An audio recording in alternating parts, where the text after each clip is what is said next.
नमस्कार, मैं हूं आपके साथ मयंक। आज 19 तारीख है। पिछले 12 घंटों के अंदर ईरान और अमेरिका के बीच जंग और भी ज़्यादा तेज हो चुकी है। मैं आपको जानकारी दूंगा कि पिछली पूरी रात कहां पर हमले किए गए और ईरान की तरफ से क्या पलटवार किया गया। लेकिन इस वीडियो की शुरुआत में एक बड़ा सवाल, क्या ईरान और अमेरिका की जंग अब वर्ल्ड वॉर का रूप ले सकती है और क्या इसमें रूस और चीन की भी एंट्री होने वाली है। देखिए, मोहसिन रजाई जो कि ईरान के सुप्रीम लीडर के पॉलिटिकल एडवाइज़र हैं और अली खामेनी साहब के बेहद करीबी हैं, उनकी तरफ से जो बयान सामने आए वो बेहद चिंता पैदा करने वाले हैं। उनकी तरफ से ये बात कही गई, उनकी तरफ से वार्निंग दी गई कि अगर अगले 3 से 4 दिनों तक हमले जारी रहते हैं अमेरिका के, तो ये जंग एक बड़ा रूप ले सकती है और ईरान उसके बाद एक ऑल आउट वॉर करेगा। यानी उसके बाद फिर बीच में जंग रुकेगी नहीं, वो हमले जारी होंगे, नई लोकेशंस पर हमले होंगे। इतना ही नहीं, उन्होंने ये भी इशारा किया कि इस जंग का अब नतीजा, अगर ये आगे खिंचती है जंग, तो इसका नतीजा ये होगा कि रूस यूरोप पर हमला कर सकता है, चाइना ताइवान पर हमला कर सकता है। इस तरह की बातें सामने आई हैं। तुर्की जो है वो इजराइल पर हमला कर सकता है। यानी उनका इशारा इस ओर है कि क्या ये जंग अब वर्ल्ड वॉर का रूप ले सकती है। वो ऐसा क्यों कह रहे हैं, इस पर चर्चा होगी। लेकिन सबसे पहले बात करते हैं कि बीती रात कहां पर हमले किए गए। देखिए, इस वक्त की सबसे बड़ी खबर, एक बार फिर अमेरिका ने ईरान के ऊपर हमले किए हैं।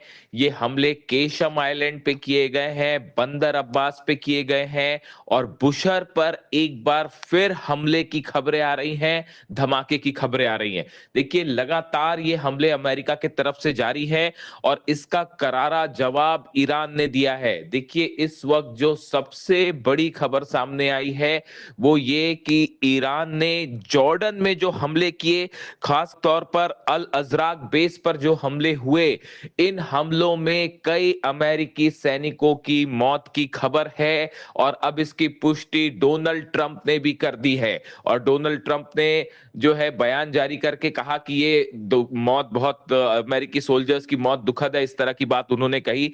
देखिए, ईरान की तरफ से साफ कह दिया गया था, ईरान के सैनिकों पर जो हमला किया गया ईरान शहर में और वहां पर 7 ईरान के सैनिकों की मौत हुई थी, उसी समय ईरान ने यह ऐलान कर दिया था कि इन मौत का बदला लिया जाएगा। और उसी के चलते अब जॉर्डन से जो खबरें आ रही हैं, जॉर्डन में ईरान की तरफ से जो दावे किए गए थे, देखिए मैंने आपको पहले ही ये बताया था कि जॉर्डन में बहुत बड़ा हमला हुआ है, बड़ा नुकसान हुआ है, कतर में बड़ा नुकसान हुआ है। इसके अलावा कुवैत में, बहरीन में अमेरिका के सेना के अड्डों को बहुत बड़ा नुकसान हुआ है। तस्वीरें सामने आने में वक्त लगेगा और अब देखिए धीरे धीरे सच्चाई सामने आने लगी है। एक बार फिर हमने डंके की चोट पे जो दावे किए थे वो अब सही साबित हो रहे हैं। देखिए, अमेरिकी सोल्जर्स की मौत से पूरे अमेरिका में हड़कंप है और अब डोनाल्ड ट्रंप को भी इसके लिए जिम्मेदार ठहराया जा रहा है कि ईरान के साथ जंग क्यों की।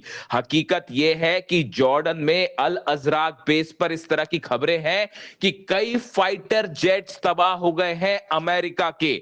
और अब तो अमेरिकी सोल्जर्स की मौत और घायल होने की खबरों से पूरे इस जंग में एक नया मोड़ आ गया है और अमेरिका में भी हड़कंप वाले हालात हैं।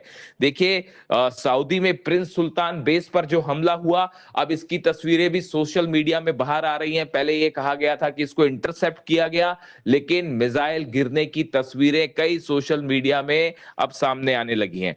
इसके अलावा कतर में अल उदैद बेस पर अर्ली वार्निंग सिस्टम और राडार को ईरान ने तबाह कर दिया है। ईरान की मिसाइल्स ने सीधा यहां पर रडार को हिट किया है, ऐसा बताया जा रहा है। इसके अलावा आप कुवैत की बात करें, कुवैत में अली अल सलेम बेस पर बड़े हमले हुए हैं और यहां पर भी अमेरिका के जो फाइटर जेट्स का हैंगर था उस पर भी हमले हुए, जो वार्निंग रडार्स लगे हुए थे उस पर हमले हुए। यानी देखिए, हालात ऐसे हैं कि अमेरिका के जितने बेसिस हैं जहां पर जो एक्टिव मोड पे थे, सबको ईरान ने धुआं धुआं कर दिया है। बहरीन में 5वें बेड़े का हेडक्वार्टर पूरी तरह से लगभग तबाह हो चुका है और बताया जा रहा है कि अब फंक्शनल स्टेज में ही नहीं है। यानी ईरान ने हमलों का जबरदस्त बदला लिया है और पूरे अमेरिका के बेसिस को बड़ा नुकसान हुआ है। अब देखिए ईरान की तरफ से कई बड़े ऐलान कर दिए गए हैं। पहला ऐलान तो ये है, ईरान ने अब ये कह दिया है कि अमेरिका के साथ जो समझौता हुआ था, जो एमओयू साइन किया गया था, अब ये पूरी तरह से खत्म हो गया है। ईरान ने समझौते को तोड़ने का ऐलान कर दिया है। ईरान की तरफ से कहा गया जिस तरह से अमेरिका ने धोखा किया है, ईरान के शहरों पर बमबारी हुई, आम नागरिकों पर बमबारी हुई, इंफ्रास्ट्रक्चर पर बमबारी हुई, इसके बाद अब अमेरिका से कोई बात नहीं होगी। अमेरिका से अब सिर्फ जंग और जंग की जाएगी। देखिए अली खामेनेई साहब भी हमेशा इसी बात पर ये बात उन्होंने हमेशा कही, मैं अक्सर ये बात कहता हूं, उन्होंने हमेशा ये कहा कि अमेरिका धोखा देता है, अमेरिका से बातचीत का कोई मतलब नहीं है। और आज मेरे सारे व्यूअर्स इस बात को देखें, समझे कि अली खामेनेई साहब जो बात कह रहे थे वो सच साबित हुई, वही सच साबित हुई, और इसी बात को इसलिए हम अक्सर दोहराते हैं। देखिए अब हालात ये है कि ईरान की तरफ से समझौता तोड़ दिया गया है और अब माना जा रहा है कि पूरे अरब में एक भयानक जंग छिड़ेगी, जिसमें पूरे अरब देश शामिल होंगे। एक साथ 8-9 देशों पर ईरान की तरफ से जबरदस्त हमले जारी हैं। देखिए इसके साथ ही एक और बड़ी वार्निंग दी गई है ईरान की तरफ से, और यह कह दिया गया है कि अगर अमेरिका की तरफ से हमले जारी रहे और अब फिर अमेरिका ने हमला किया तो यूएई का एयरपोर्ट उड़ा दिया जाएगा, सऊदी का एयरपोर्ट उड़ा दिया जाएगा, कतर में, दोहा में, जॉर्डन में, कुवैत में, बहरीन में, इन सभी मुल्कों में जितने एयर बेसिस हैं, एयर बेस ही नहीं जो एयरपोर्ट्स हैं, जो आम फ्लाइट्स के लिए इस्तेमाल किए जाते हैं, एविएशन सेंटर, एयरपोर्ट्स जो हैं वो उड़ा दिए जाएंगे। जिसके बाद दुबई में पैनिक वाले हालात हैं, सऊदी में पैनिक वाले हालात हैं, और हर शख्स इस बात से चिंता में है कि अगर एयरपोर्ट्स को निशाना बनाया गया तो इसका भयंकर नुकसान होगा। देखिए ऑयल को लेकर ऑलरेडी जो है वो अच्छी खासी तनाव देखने को मिल रहा है। हॉर्मूज पूरी तरह से बंद है। हॉर्मूज में माइंस फटने के बाद से बात साफ हो चुकी है कि ईरान की इजाजत के बिना यहां से जहाज नहीं निकल सकते। अब अगर एयरपोर्ट्स भी निशाने पर आ जाते हैं यूएई और सऊदी जैसे देशों के, तो इससे पूरे इलाके में हाहाकार मच जाएगा।